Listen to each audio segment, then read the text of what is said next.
Kung gano'n rin ang presidente na in face of so many errors there, tupak-tupak na ng hanggang nagkaroon ng briefcase to fracture the government. It is only the military can correct it.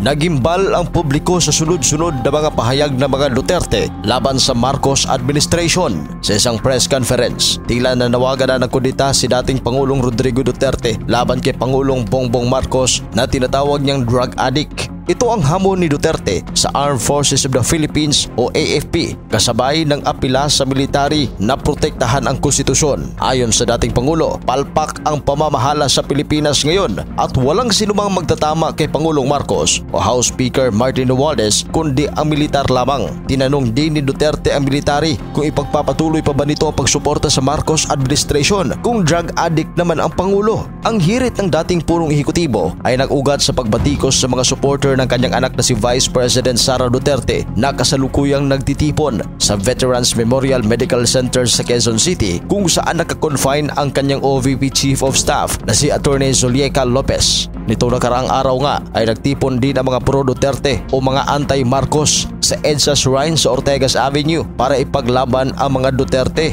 at tila panggigipit ng administrasyon. Nababahala naman ang sabayanang Pilipinas na baka maulit ang nangyari noong February 1986 na EDSA People Power Revolution na nagpapatalsik sa mga Marcos na nagluklok naman sa pwesto ng mga Aquino.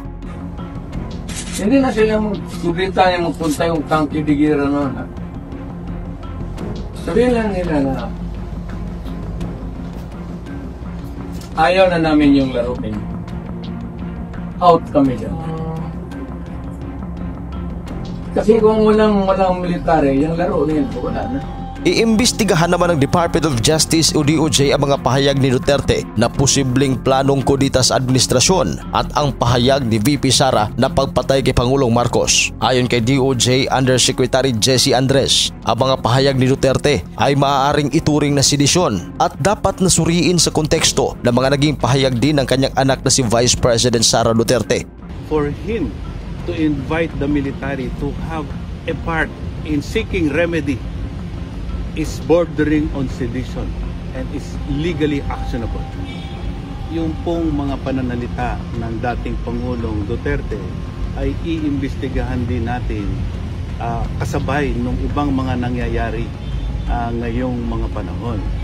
Tinawag naman ng palasyo na makasarili ang panawagan ni Duterte na alisin sa pwesto si Marcos dahil ang makikinabang ay ang anak niyang si VP Sara. Sa ilalim kasi ng konstitusyon, ang Vice Presidente ang hahalili kapag hindi na kayang gampanan ng Pangulo ang tungkulin nito na pamunuan ng bansa. Iginiit naman ni dating Presidential Legal Counsel Salvador Panelo na walang krimen sa mga sinabi ni Duterte at hindi maituturing na sedisyon. Paliwanag pa ni Panelo, wala namang sinabi ni Duterte patungkol sa paggamit ng puwersa o panggigipit o iligal na paraan para mabigyan ng katwiran ang nakasaad sa Article 139 ng Revised Penal Code tungkol sa sedisyon. Hinimok naman ni Presidential Advisor on Poverty Alleviation Secretary Larry Gadon si Vice President Sara Duterte na magbitiw na lang sa pwesto kasabay ito na paghahain ni Gadon ng disbarment complaint laban kay VP Sara sa Korte Suprema ngayong Miyerkules, November 27. Mag-resign siya dahil sinisiguro ko, sigurado ako